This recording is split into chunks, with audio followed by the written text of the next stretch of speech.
As their priest, Cheverus saw firsthand the bigotry and prejudice and hatred that greeted the Irish that landed on these shores. They were considered little more than vermin, carriers of disease. They were thought to be ignorant and lazy and licentious. They were overly fond of their drink, everyone knew, and when drunk they became violent and wild, little better than animals. They had large families they couldn't feed or clothe adequately or raise to be law-abiding citizens. Only a few years before, Harrison Gray Otis, a wealthy congressman from Boston, had given a fiery speech in Congress in which he gave voice to the unspoken fears of many Americans regarding the growing influx of Irish immigrants. Americans, he had said, no longer wish to invite hordes of wild Irishmen to come here with a view to disturb our domestic peace and tranquility.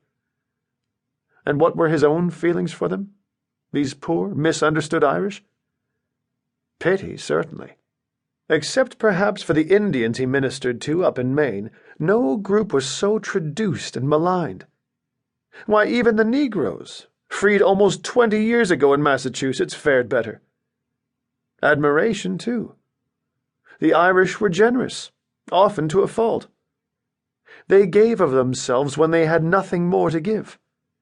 They offered their help when they could hardly help themselves, and despite their unlimited capacity for, and seeming enjoyment of, suffering, they loved life as no other people. Not even his beloved French peasants savoured living as did these Irish.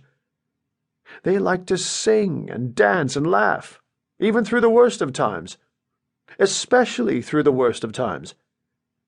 They were like children, poorly behaved, hungry, filthy children. How many wakes had he attended which seemed more celebration than mourning, with their drinking and storytelling and laughter? And then there was their faith. The English were said to believe in God with their heads, the French with their eyes, the Italians and Spaniards with their hands and tongues. But the Irish, they believed with every ounce of themselves, with their whole being.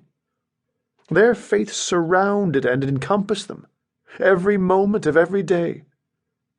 Cheverus had slowly come to understand that their belief in God was like a dreadful, crushing weight, a millstone they labored to carry each day with quiet humility, yet one that sustained and nurtured them at the same time.